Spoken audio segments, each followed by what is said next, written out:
Alright, welcome back. So we're doing the brake pad install. We already did one side just to see what the pads look like.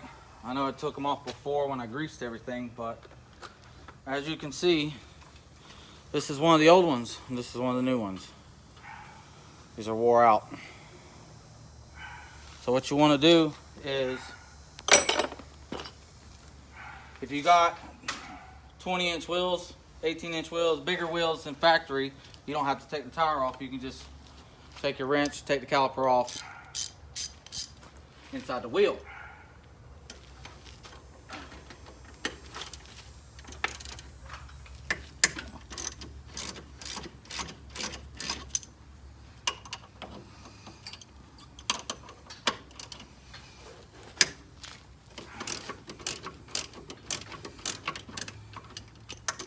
Takes a 15mm socket and ratchet.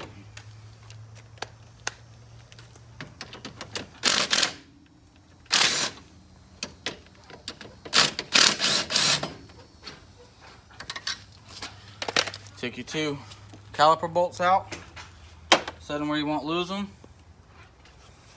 and just take the caliper right off. Set it up on the tire. Now,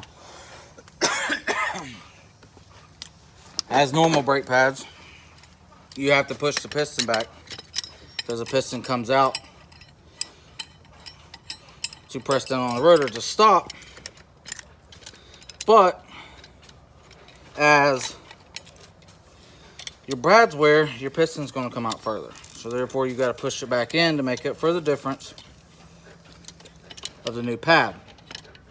Now we went brass brake pads, excuse me, from the previous video because brass brake pads last longer. Well, these has got 36 hours on them, and they've been in the mud and been with 35 beach treads the whole time, so they're done. Go ahead and change them. That way we're good to ride on Halloween. So you have these two screws right here as pins. These pins right here are a T30, along with most everything else on this damn thing is a T30. So you want to break those loose.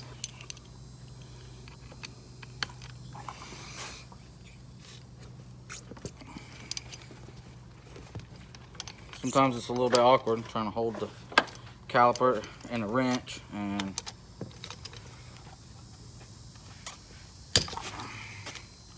on top of them being way too tight from the factory.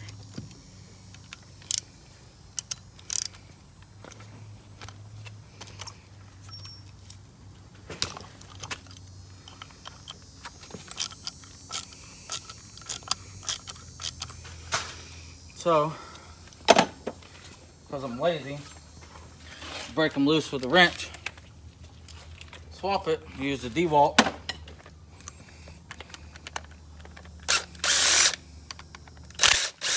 Loosen them up all the way, pull the pin out, set them where you won't lose them. Sometimes they want to get stuck. And just grab it with a pair of pliers, slide that out,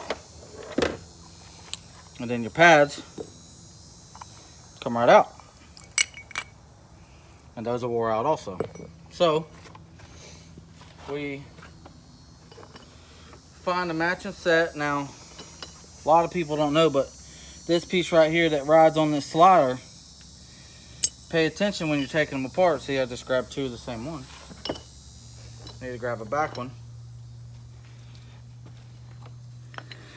And then put it in, put that on that slider, slide it up.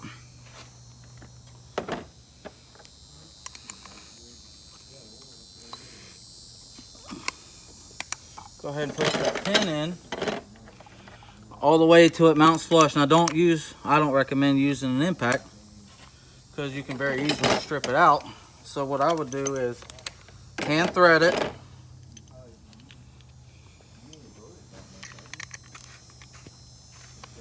as much as possible till it stops.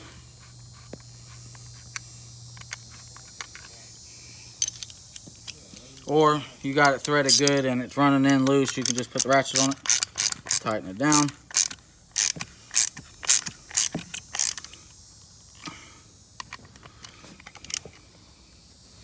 Like that. Then to make sure it's tight, which a nut driver doesn't have, has some torque, not a lot of torque, so you ain't gonna worry about stripping it out. So once you see you got your new pads loaded, you need to spread them apart so you can get it back over the rotor.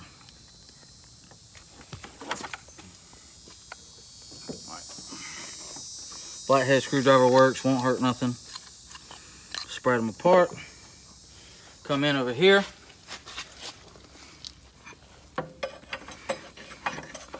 Put them back on the mounting bracket, line the bolt holes up. Run that in finger tight.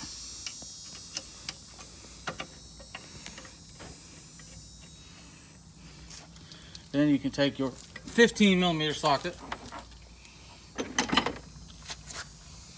And then you can put this on the end of your D-wall.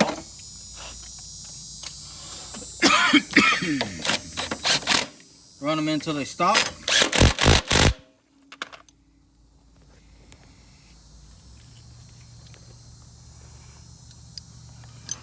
Switch it over to the wrench.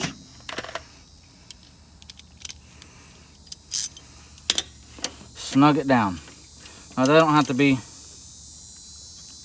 crazy tight, but they do have to be tight. Obviously you don't want your caliper to back off when you're riding, because then you won't have no pads. And there you have a brass brake pad